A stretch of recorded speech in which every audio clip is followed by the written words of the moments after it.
And welcome everyone to this webinar today presented by the Cooperative Credit Union Association, Planning for the New Normal.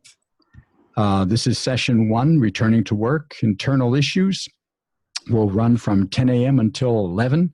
At 11 a.m., we'll take a break for 15 minutes, give you a chance to stretch your legs, and as well as use the chat room to network with others in the session that you'll recognize as colleagues and friends. And then we'll start session 2 at 11:15. At this point in time, let me turn the controls of the webinar over to my colleague, Bill Nagel. And our first session, session 1, Returning to Work, Internal Issues. So let me move this over to you, Bill. And you are now in control. Okay, thank you, Walter. And welcome, everyone. We at the association hope everyone is healthy and sane out there. It is my pleasure to kick off the first session of this webinar with our speaker, Michael Clarkson. Michael's been a friend of the HR Network for several years now through CCUA. He's presented on topics such as cannabis-related workplace issues, forensic investigations, and he has done some handbook reviews. So I'll just read a quick bio, and then we're going to turn it over to Michael to talk about some of the HR-related issues as the economy begins to open up and return to work issues surface. So Michael is licensed to practice in Massachusetts, regularly appears in state and federal courts, and before administrative agencies across the country. In his work with Ogletree Deacons, Mr. Clarkson litigates cases and counsels large and small, private and for-profit and not-for-profit employers concerning discrimination, harassment, retaliation, non-compete, wage and hour, employment contract, personal policy, and drug testing issues, and a large portion of his practice is dedicated to workplace investigations. He received his undergraduate degree in Industrial and Labor Relations from Cornell University. He's currently a member of the ILR School's Alumni Board of Directors, and he received his law degree from the University of California, Hastings College of the Law. So, Michael, welcome. We appreciate your time with us, and take it away. Thank you very much, Bill, and thank you everybody for being here. I told Bill before we started that this made me find my sport coat back in the back of my closet, so I appreciate that. Those of you who know me now get to see my new beard. It's like a playoff hockey beard, I guess, but without the playoff hockey. So thank you all for being here, and thanks to CCUA for giving me the opportunity. I've loved the work that I've done for you guys, and really enjoy the opportunity to talk to you all. I looked at the attendees, and it's interesting to me, right? There's a lot of CEOs on there. There's a lot of HR professionals. There's no legal, right? And in thinking about this presentation and you guys as an audience, I thought to myself that this is a group of people who takes care of other people, right? You are the leaders of these organizations, and you're there to make sure everybody's safe. You're there to build the business, to care for folks. Important to remember to take care of yourself too. This is a crazy time. I think those of us, like the attendees here, spend their time looking outward, but make sure you take care of yourself.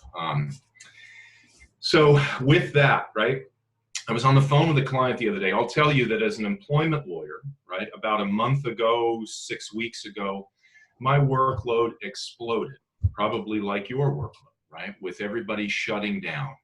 Like your customers in the credit union world, a lot of people were laying folks off. We're trying to figure out new ways to pay people less. Do we owe them vacation? How do we get them unemployment, right? Super complicated. A client of mine told me the other day that if you thought it was complicated shutting down, just wait until we try to go back. The complexity will probably go way, way, way up, right? For those of you who listen to Governor Baker, I'm listening to Governor Baker just about every day, right? Listen to Governor Baker yesterday. Everybody's pressing him for details, and you can be sure that he would want to supply those details. He doesn't have them yet. So we are all on the front lines trying to figure out the go back to work strategy, both for safety and for all the other things. So I'll talk about some of these with you here today, and I really appreciate the opportunity. Bill, will you advance the slide? All right. So here's what we're going to do, and in brief, of course. We have, a little over half an hour or so to talk now, and that's, we can push that a bit. We can do some Q&A. That's not enough to touch on these things, but here's what we're going to try to cover and cover in brief. At the beginning of this slide, and again at the end, you'll get my email address and my phone number. If you guys want to call to talk about anything more, if you have any questions that weren't answered, this is what I do, and I'd love to do it while I'm doing it here. But here's what we'll try to do in brief today. We're going to talk about some OSHA and CDC guidance on masks and personal protective equipment, temperature testing, return to work issues. We'll talk about OSHA recording and reporting. Those are different. Recording and reporting obligations. We will talk about employees who refuse to return to work. This has been a question that has really been popping for me and my clients recently, in particular with the very generous unemployment benefits that are out there. I've had any number of clients calling and saying, my people don't want to come back to work, and some of my clients think that they're a little skeptical about some of these reasons. And then we'll talk about some of the unique work from home challenges that are out there now. Some of them you may not have thought about. All right, next slide for me, please. OSHA and CDC guidance, okay? Now, as of yesterday, but it was the 11th, so as of 2 days ago, these days seem to take longer than normal days, don't they? As of yesterday, a day before yesterday, the CDC put out a really interesting guidance, which I'm going to recommend that you guys find. It's not the guidance that's listed here on the slide. This is how fast things are moving, right? We write these slides a few days ago, and they're already overtaken by events. But the CDC posted a number of industry-specific guidances, and I was looking at those. The one that is on grocery and food retail workers, right, may really be important to you guys. Now, of course, you're not in the grocery or food business or retail for that matter, but the nature of customer interactions is pretty similar, right? And a lot of the things in the CDC's guidance in there is going to be really important to you. So find that, look up I bet if you type into Google CDC grocery, food, and retail workers, you would find it. But a lot of good stuff in there, some of which is on this slide, some of which isn't. The CDC, of course, encourages us to limit close contact and maintain the 6-foot distance, right? Masks. CDC specifically talks about minimizing cash and card handling, right? That's going to be difficult, cash certainly for you guys, but where possible, they're encouraging food and grocery and retail workers to engage in touchless or cashless transactions. Clean frequently, hand hygiene, but not gloves. Isn't that interesting, right? Gloves are not required even for those employees, so I assume that's true for you too. We're doing this by analogy, of course. You are, or employers in the food, grocery, and retail business are anyways, required to have a COVID-19 plan and to share it with your workers. I certainly recommend that you have that kind of thing available. They talk about partitions, right? Again, back to the 6-foot spacing, floor decals, right? If you're thinking about a line at a credit union behind a window or a counter or waiting to talk to the person at the desk, right? Those tape strips, decals, etc., across the floor to let people know, where 6 feet is. Put up posters on cough etiquette, hand washing etiquette, etc. Designate one person as responsible for this stuff. That's what the CDC recommends, and I think that's good practice. Set up a hotline okay, for people. Frequent deep cleans, you're probably doing that already, but if you're not, I would encourage you to do that, especially with all the kind of customer contact you guys have. And to be flexible on sick leave, right? We'll talk about some of that in here today, and I'm sure you're thinking about those kinds of things, and flexible doesn't really answer the specific question, I suppose, as to what do I do about John Doe, Jane Doe, who has, you know, this need for leave, etc. But they're encouraging people to be flexible with respect to sick leave. Now, temperature testing in particular. You'll see, oh, and by the way, there is a great CDC cleaning link on the screen right now, right? If you have cleaning specific questions, the CDC provides some very specific advice in that link. And Bill, if anybody needs this slide deck, I'm sure we can flip that to them, right? Sure, Okay. absolutely. Yeah, because that's a long link there if anybody's trying to transcribe it. The CDC talks about temperature testing, right? And we'll talk in this slide deck a little bit about temperature testing of your employees. But know that temperature testing of your people is okay. That's allowable. Now, pre-corona, that would have been a problem under the Americans with Disabilities Act, right? It's a medical examination, and that can be a problem. But the EEOC has made clear that temperature testing in the middle of this pandemic is okay. It's acceptable. It's not an ADA prohibited medical examination. So you can and are in fact encouraged to do that with your people. Now, what about antibody testing, right? Well, the EEOC hasn't weighed in on that yet. Can you require that? You know, I think we've probably all seen the news stories about antibody testing being used as a passport in Asia, where you can show, you know, via a smartphone app that you have been tested, you have antibodies, and therefore you have a passport to travel freely. We're not there yet. Lots of issues with respect to antibody testing, whether it's as accurate as we'd like it to be, privacy issues, etc. The EEOC hasn't weighed in on that yet, but this is moving as fast as anything I've seen in my career, so we can, I hope, expect some word on antibody testing here in the future. If you are temperature testing your people, make sure that your temperature tester, the person running the thermometer, digital thermometer, if you will, is in full protective gear. It'd be very difficult for that person to be socially distant to a sufficient degree, and make sure that person isn't unnecessarily exposed to the COVID virus. What are we looking for in terms of temperature testing? Anything over 100.4 degrees, okay? All right, let's roll the slide up one more, please. Bill? Yep. Thank you, sir.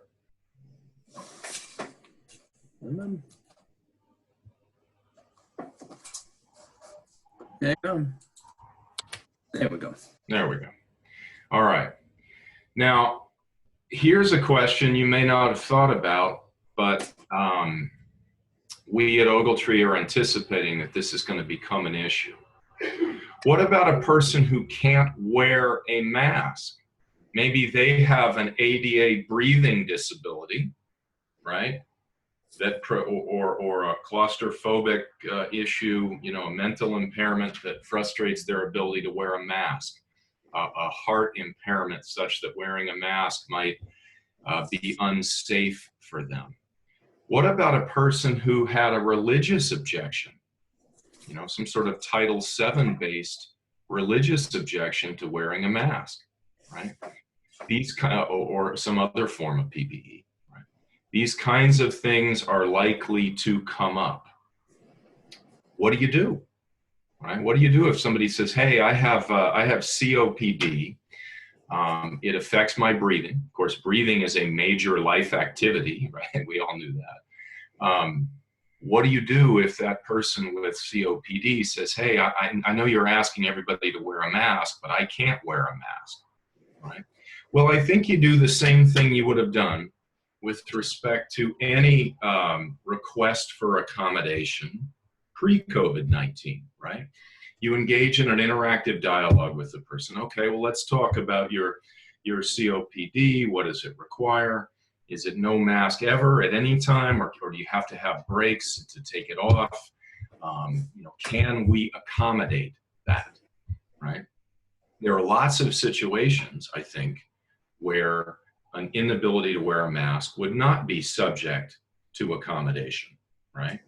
If this person is dealing with the public and a mask is required and there's no workaround, there's no working for them in a back room where they can safely not wear a mask because they're not interacting, they can't work from home, okay. And you may have to say, I'm sorry, we can't accommodate that now. We'll put you on leave until the mask requirement is relieved, okay? Where employers would get into trouble, though, is not engaging with the person in an interactive dialogue, right? Not talking to them about it, not discussing with them their unique medical needs and the obligations and what can we do and what does your doctor say and how long will this last, et cetera. It is, as in all things ADA, right, an interactive dialogue that is so fact-specific. But where employers get in trouble is by having cut-and-dried rules and they don't engage with the people. I'll say also that employees get uniquely frustrated where they aren't given the respect of that one-on-one dialogue, right? So sit with them and have that dialogue with them. It's possible, it's maybe even likely that there is no reasonable accommodation for somebody who can't wear a mask in a credit union situation. I think that's reasonable to expect, but I'm surprised every day at this stuff. And if you haven't, many of the HR people will probably know of this, but there's a great website called the Job Accommodation Network. I think it's JAN.org, but don't hold me to that. If you type Job Accommodation Network in Google, you'll find it. The JAN provides all sorts of great reasonable accommodation tools and breathing restrictions and such will be in there. But if you had, and it's probably unlikely to have a Title VII religious objection to a mask, but if you get there too, that's a reasonable accommodation-like dialogue. And if anybody gets in a unique jam on this, I'm happy to talk about it. Will you roll me up one more, Bill, please? All right. Now, as I said, this is something that is coming on now with people who have been sick, who had COVID, and are now better. When can they come back to work? Okay. Again, we look to the CDC, and this, I'll tell you, if you haven't spent time on the CDC's webpage, it's really good. The CDC is putting out some great content. They are really, I think, rising to the challenge here. But the CDC has some very specific content about people who are diagnosed with COVID-19 and when they can return to work. They have to be free from, it's 7 days from first symptoms, right? And if they are free from a fever with no fever-reducing medicine, no Advil, no Tylenol, for 72 hours, and they have no shortness of breath. If they meet those 3 tests, they can come back to work as long as they come back with PPE, right, with a mask and with social distancing, okay? So this is going to be your touchstone for people coming back to work. I do suppose it's possible that this kind of thing changes. We're learning more and more about this disease as we go along.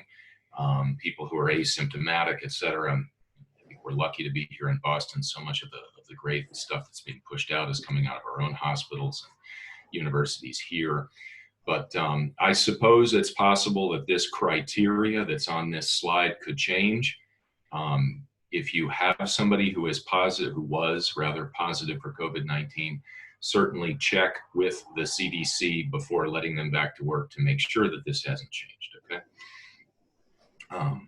Next slide, if you will, please, Bill. All right. Oh, somebody's ringing. I hope it's not me. OSHA recording and reporting. Okay, these are separate things. And, you know, it wouldn't surprise me if many of you all have not had a lot of interaction with OSHA, right? A credit union is a fairly safe workplace. You know, you're not running forklifts, you're not a lot of lifting and carrying. It's possible that you haven't had OSHA interactions, and if you haven't, good. Let's try to keep it that way. But OSHA is very, very active right now. In fact, I have clients who believe that OSHA in some sense is not acting in good faith, and I have seen evidence that suggests that at times. Brief story in that regard, a client who was running a bunch of forklifts, and the forklift operators asked for Clorox wipes to wipe down the forklifts in between shifts. Seemed reasonable, so the employer provided them with Clorox wipes and said, you're free to use these. It wasn't even mandated. OSHA required their material safety data sheets and hazmat program for Clorox wipes. Now, these are the same Clorox wipes you can buy at Target, right? It seemed nuts to me and the client. And politely, we told OSHA that we thought it was nuts, and they went away. But OSHA is very, very active now. And it's not unreasonable to think that you guys could be visited by OSHA, could have all sorts of OSHA stuff. So why I'm presenting that to you here now, okay? You have, as any employer has, obligations to record certain OSHA events and then report to OSHA other events. What are your recording obligations for purposes of COVID-19? If one of your employees suffers from COVID-19 and it was work-related, you have to record that on the OSHA Form 300-301, okay? Now, what does work-related mean in the context of a virus? Well, that's easy in the context of a work-related lifting injury, right? The person lifted a box in the back room and they threw their back out, work-related injury, right? Of course. But in COVID-19, where we are all potentially exposed in various ways, right? We went to Stop and Shop and somebody was coughing in the aisle, our family member got it, etc. What does work-related mean? I think here, the best advice, and we have a workplace safety practice group within our firm, the best advice that our workplace safety practice group has is if one of your employees is COVID-19 positive and they have no family members who are positive, and they didn't travel, you know, to Italy or Spain or et cetera, to some hotspot in the world, you can safely assume that their COVID-19 was work-related. This is, of course, a fact-specific inquiry, but I think, and our workplace safety practice group thinks too, better to be safe than sorry here, right? If you meet those kind of rough criteria that I've thrown out here, you can record the COVID-19 positive, okay?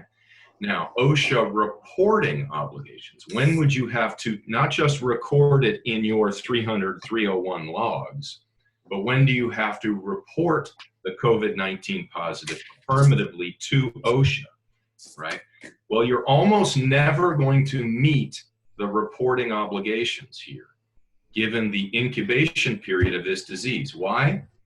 Because someone has to be hospitalized within 24 hours of a work-related incident, right?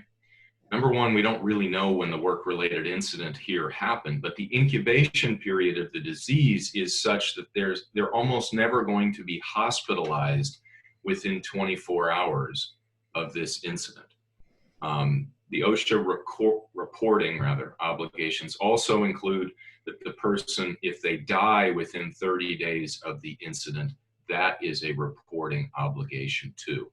Again, it'll be very hard to know when to run the 24-hour or 30-day clock.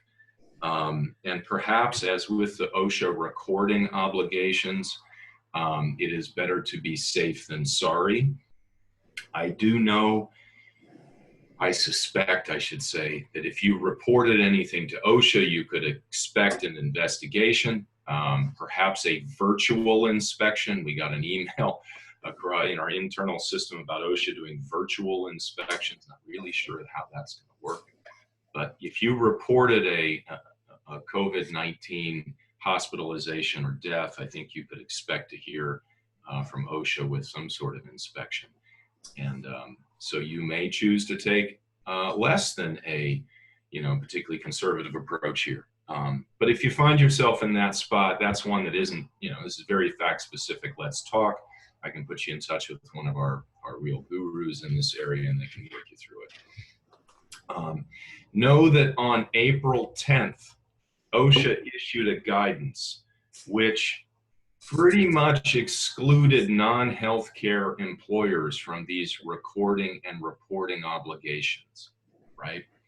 Now, it wasn't sufficiently clear, I think, that I know you have a get out of jail free card, but you guys aren't in the healthcare business, so you can take some certainty, let's put it that way, from this OSHA guidance as well. So, as you're deciding whether this is a recordable or reportable incident, you could say, well, we don't have to be quite as conservative as Mike might have suggested because there's this April 10th guidance, and that's sort of where we sit today.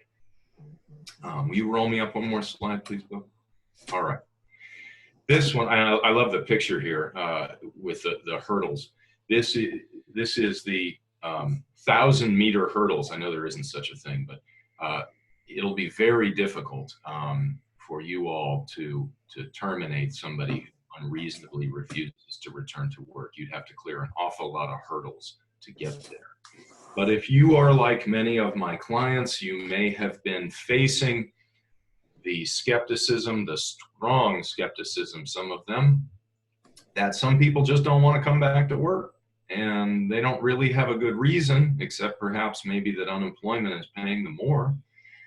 And if you find yourself in this, here are the big hurdles that you will have to clear.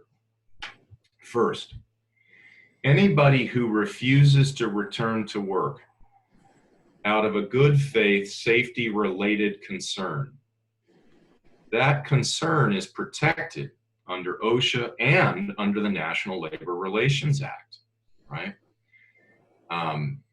So if someone says, I don't feel safe in coming back, that is likely to be protected activity, okay? And I could tell from the attendees that some of the credit unions have a tie to organized labor, some don't. The ones who don't might say, oh, well, we're not covered by the National Labor Relations Act, we're not unionized. Understand that the National Labor Relations Act protects even non-unionized employees when they engage in protected concerted activity, right? So any employee who joins together with even one other employee to complain about workplace safety has engaged in protected concerted activity to be covered by the National Labor Relations Act. So it may very well, it almost certainly will, apply to your folks if they have safety concerns. And regardless, of course, anyone who complains of safety concerns is protected in doing so under OSHA, okay? So there's one or two or maybe more big hurdles that you'd have to clear. There are others too, though, right? Someone who complains about safety concerns may be complaining, hey, I have my own health concern, right? I have asthma. I have COPD, I have a heart condition, and I had cancer. And COVID poses a unique risk to me, right? Well, that may be an ADA-related complaint, right? Because their concern of safety has to do with their own disabling condition. They may have taken FMLA leave, whether because of COVID, their prior diagnosis, or generally for another concern.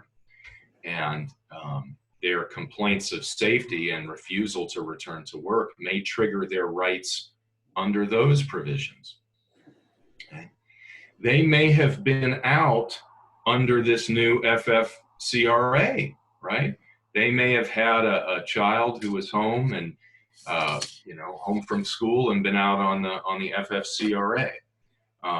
That has anti-retaliation provision in it, right? So if you refuse to allow, if one of those folks said, hey, I don't feel safe in coming back to work, you felt that was in bad faith and terminated them for job abandonment, they might have an FFCRA related retaliation case. Certainly somebody who blew the whistle over an OSHA concern has an OSHA related retaliation case. And as if that isn't enough hurdles, right? You've had, if you're like every other client we've got, any number of people out, right? You may have had people out on any one of these theories that we've talked about here. You may have had layoffs or restructurings, right? With that large number of people out, the concern of, well, how do you enforce without walking yourself into a discrimination retaliation case? How do you enforce this? Your refusal to come back to work is unreasonable and I'm terminating you for job abandonment. It becomes very, very difficult to do that. And I think you would be met with a great deal of skepticism from the employee that you terminated, right? That their termination was because of their unreasonable refusal to come back.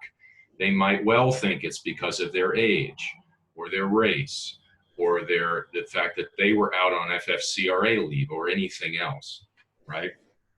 And anytime I see this many moving parts, right, with this many people in and out of work and all these different statutory rubrics, I'm concerned about setting some sort of precedent that you would be unable to live to, right? It's going to be very difficult to select one or a very small number of people and say, those folks unreasonably refuse to come back to work, but these folks reasonably refuse to come back to work.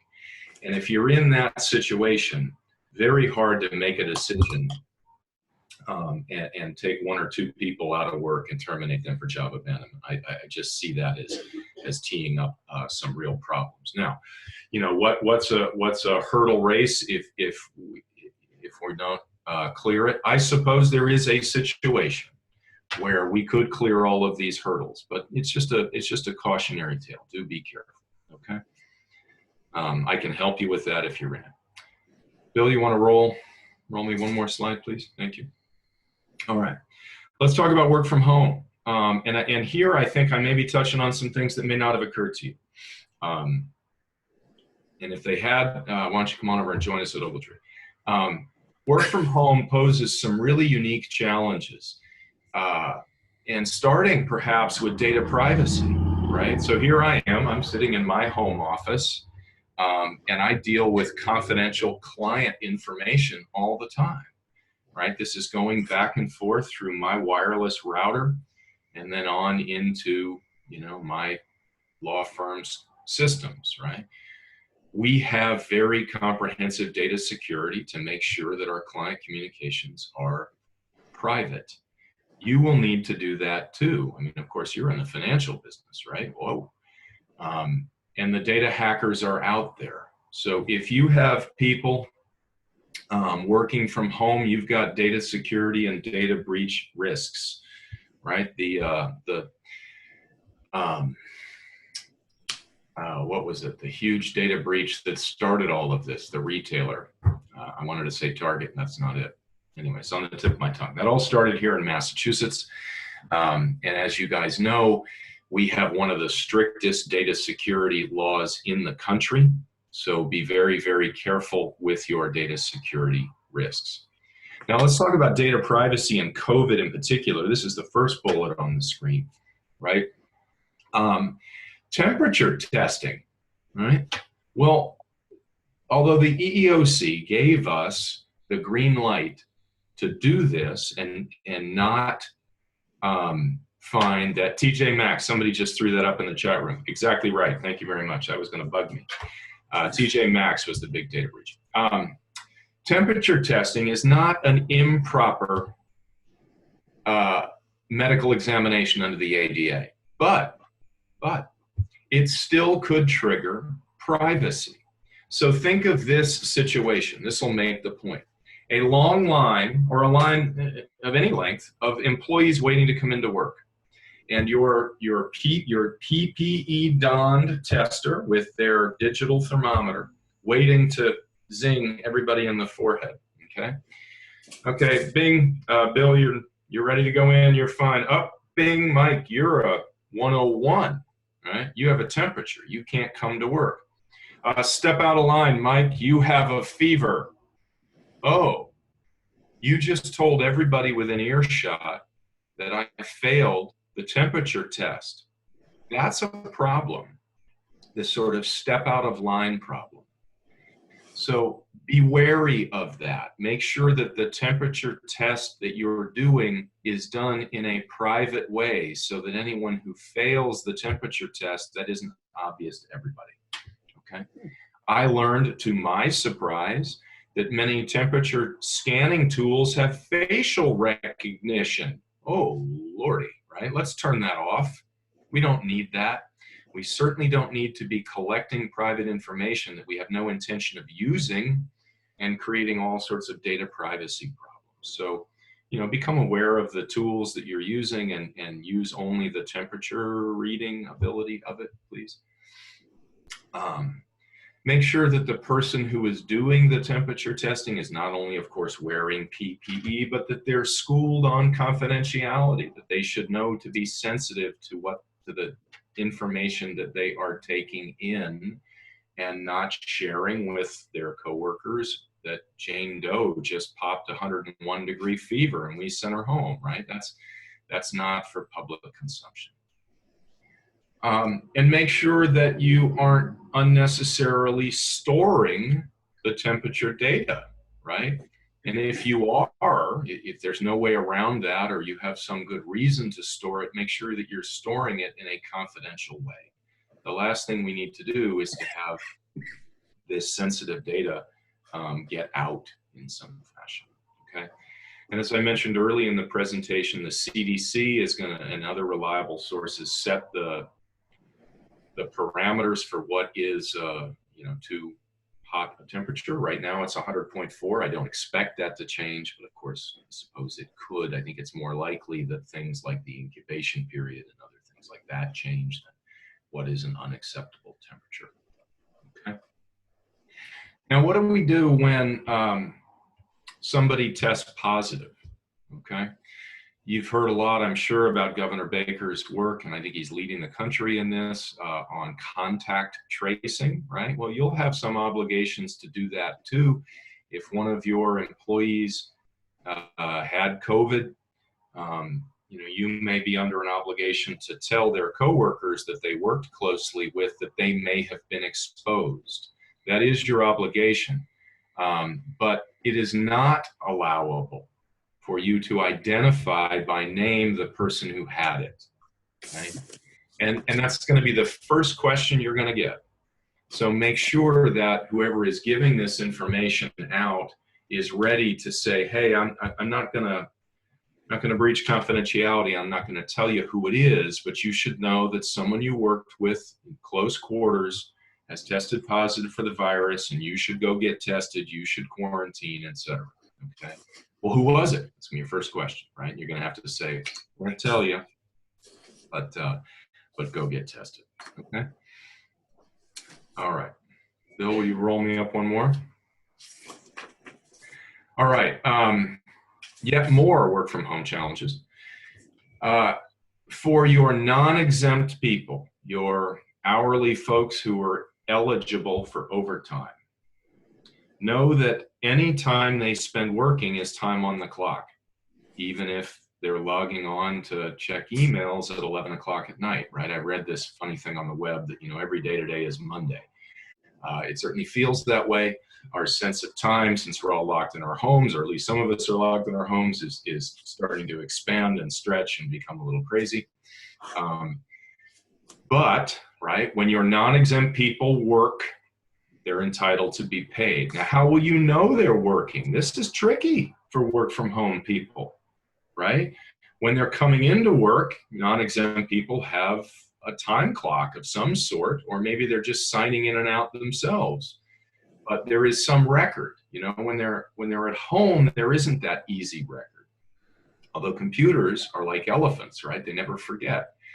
And so when somebody logs onto their email or even checks a text message related to work, right, that's paid time. So make sure that you are collecting that time, you are paying for that time. A good question from somebody, and I'll pick up on that. Thank you. They're paid for that time, etc. Now, you are free. I'm going to pick up on that question that just came through on the chat. You are free to tell people that they are not authorized to work overtime, right? People don't get to set their own hours and decide they need the time and a half pay. Right? And you are also free to discipline somebody who works unauthorized overtime, right? Jane Doe, I told you that you weren't authorized to work over 40 hours. I see that you put in for 45 last week, right? That's unacceptable, and I'm going to warn you about that. What are you not free to do? Right? Refuse to pay them. That is unacceptable. So if this Jane Doe works that 5 hours of overtime, she's entitled to 7.5 hours of pay, right? Time and a half. You cannot say, you weren't authorized to do that, Jane, and we're not paying you for it. We can't afford it. We told you not to do it. We're not paying you. You can say, we're going to put you on warning. You could even say, we're going to fire you for doing that. But you can't not pay her, okay? So make sure that you are controlling this area. And, a lot of our wage and hour is one of the biggest risk areas, right? It's one of them. Here in Massachusetts, we have mandatory treble damages and attorney's fees. That'll encourage lawyers to sue you for that kind of thing. It's a big deal. There's a lot of lawsuits. They're expensive. They're complicated to defend. And frankly, the overtime exemptions are tricky. And there are often people who are on the bubble. And maybe you have some that are classified as exempt, but they're on the bubble. This may be a time for you to revisit your risks in that regard and say, hey, we're going to reclassify some folks, right? I think a lot of my clients are oftentimes looking for the right time to visit that question of liability. They know that that risk is sitting out there and they're looking for the right time to do it. If this feels like the right time, it might well be. So think about that. Bill, will you roll me up one more, please? All right.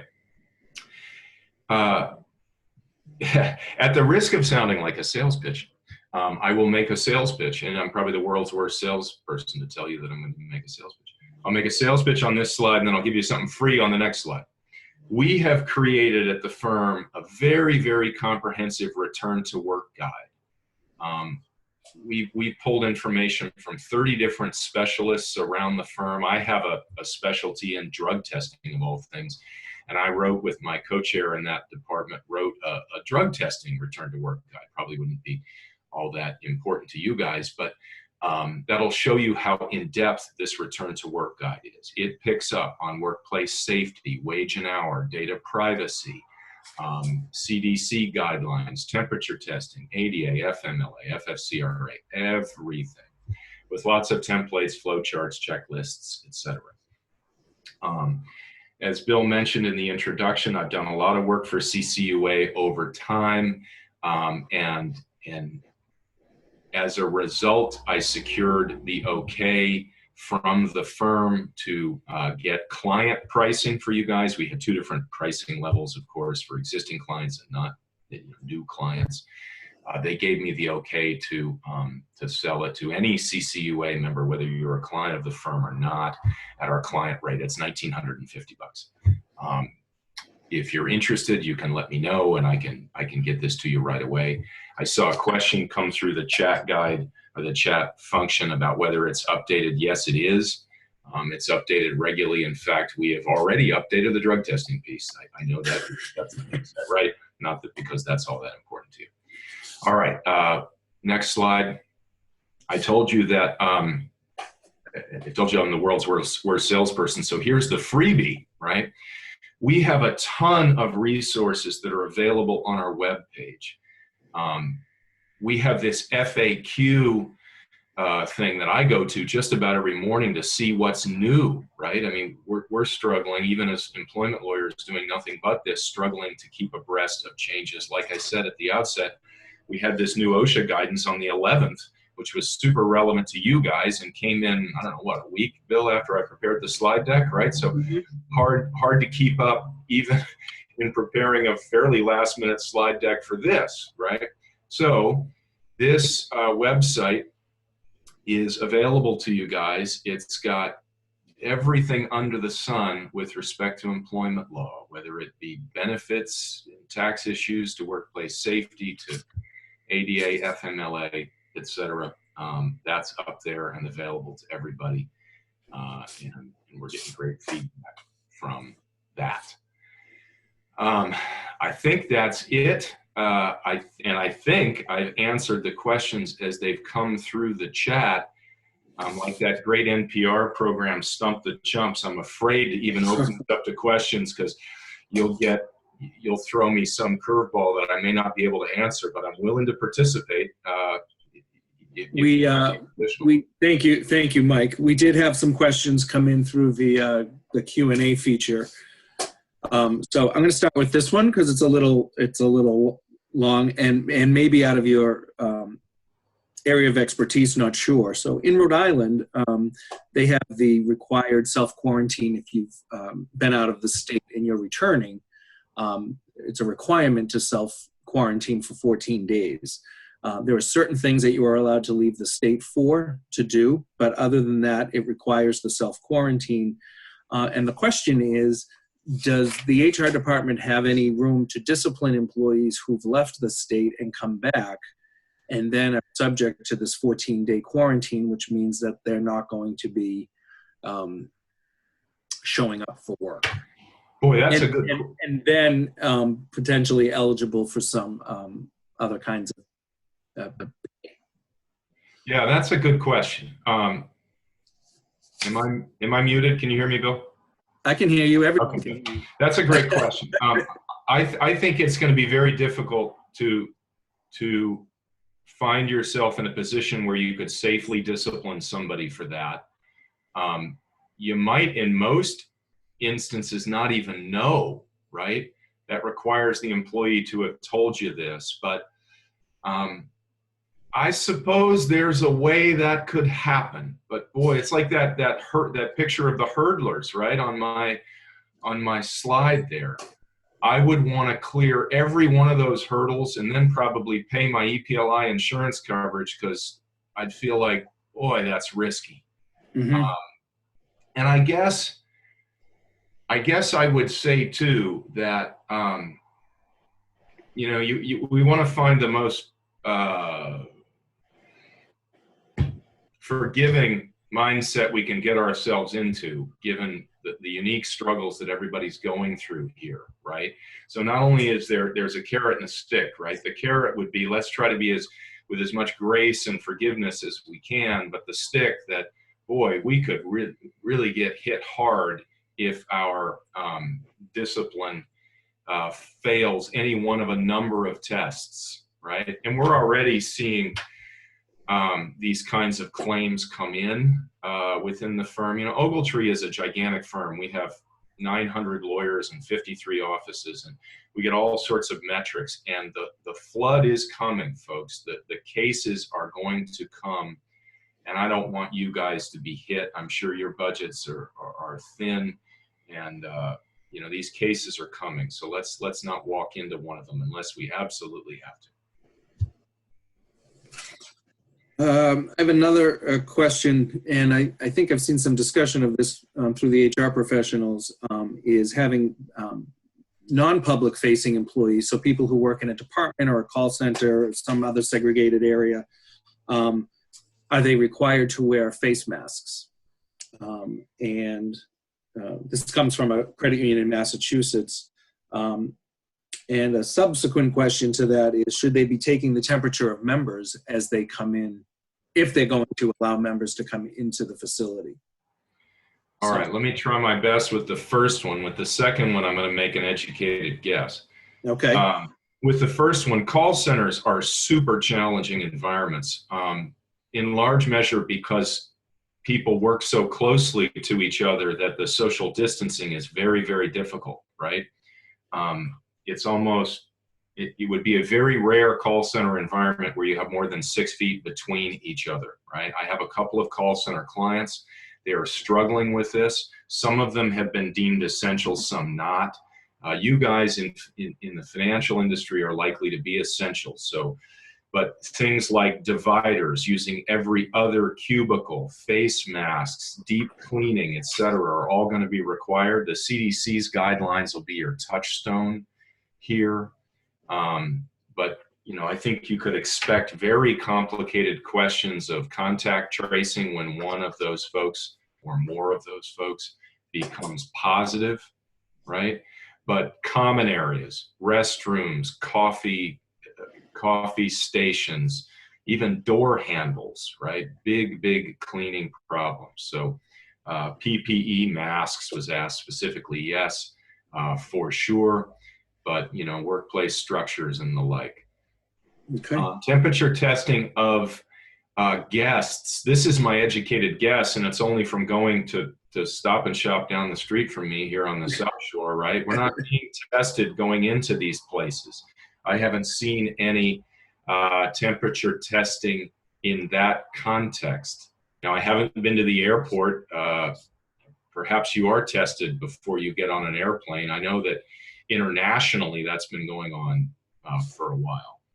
So again, I would go, I don't hate to sound like a broken record, I'd go to the CDC and look again at the retail issues. You know, when I looked at the grocery, food, and retail workers guidance that they put out on May 11th, I did not see that. I did not see testing of grocery, food, and retail customers, okay? So that would suggest to me that your customers wouldn't be tested either, but CDC would be the touchstone. Okay. Just a couple of quick ones, and it feels like they're related to specific situations that have surfaced, which is often the case. But once other resources expire, do you have to pay an employee who unreasonably refuses to turn to work? Well, if they're not at work, you're not paying them a salary or a wage, of course, right? Unemployment, DUA, here has been, and probably rightfully so, very generous in giving benefits. I think it's likely to expect that the person could persuade DUA that their absence from work was justified, sufficient to get unemployment benefits. Mm-hmm. And I'm not sure I would encourage any of you to fight DUA benefit decisions here. That was almost always a losing fight, even pre-COVID, right? I mean, I'm not often employed to defend unemployment cases, but some of the stories, I mean, I have my own stories, but some of the stories in my office about the times that unemployment has granted benefits where we thought for sure they were going to deny them are legendary. And here, in light of this terrible pandemic, I think you can expect people to get unemployment benefits. Okay. And God knows they need them, and I'm not sure I would encourage you to fight it. Okay. Back to the obligation to disclose exposed employees. Is the credit union obligated to notify employees if someone is being tested, or do they have that 2 to 3 day grace period until the results are in before they have to disclose that somebody has tested positive? I think tested positive is your touchstone. Okay, so the testing piece is irrelevant. Yeah, I don't see that somebody who's gone in for a test as being a problem. Now, I guess you could create a fact scenario where the person was so symptomatic, right, that they left work, that they were at work coughing and looked, you know, just terrible, went home and are waiting a test. Might you in that situation choose to tell the people that were exposed to go get a test? Yeah, you might. I mean, I think I would. Mm-hmm.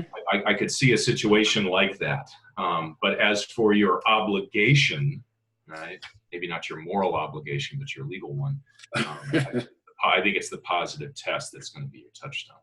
Okay. And any restrictions for employees who work a second job? Is the current is the credit union employer allowed to say, we want to restrict you from working this other job that you do, whatever it is, to protect the people who are employed here? Well, that's a good question, and I didn't think I'd get a question I hadn't heard before, but that's one I haven't heard before. Okay.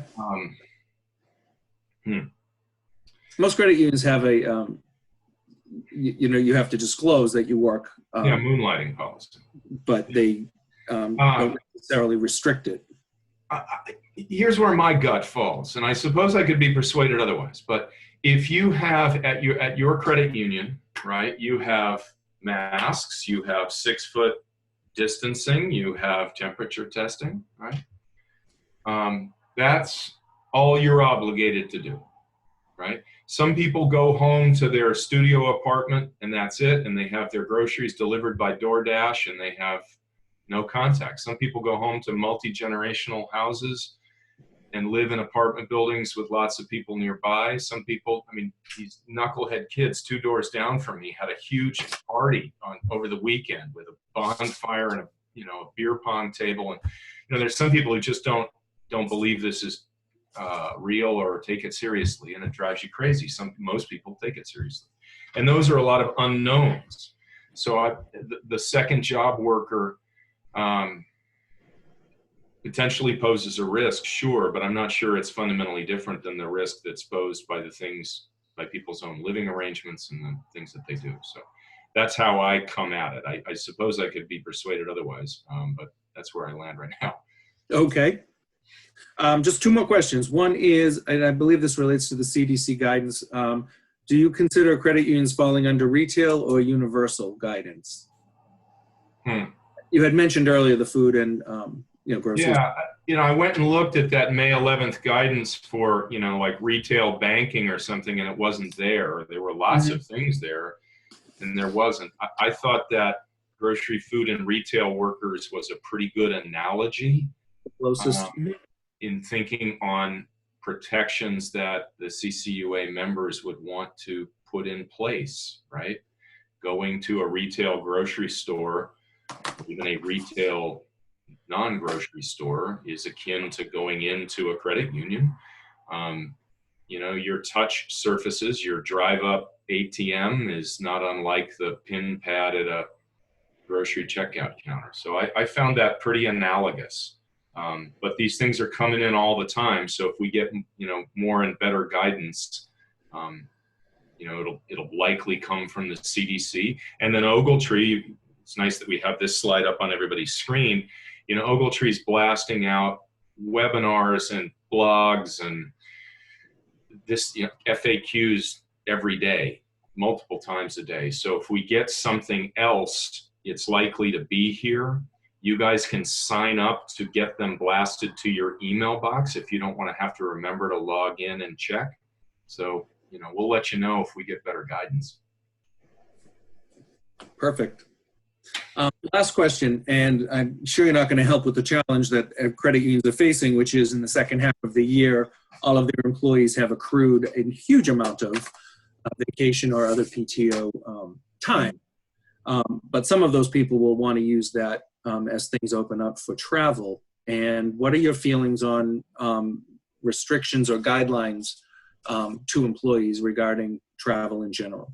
I'm so glad you asked this, because this was the question of the week last week in my office. The shareholders in the Boston office internally were saying that we were getting this question a lot, right? So people have accrued all this vacation. Nobody wants to use it now where you can't go anywhere, right? I'm already sitting at home watching Netflix. You want me to take a week off and watch Netflix? Like, give me a break.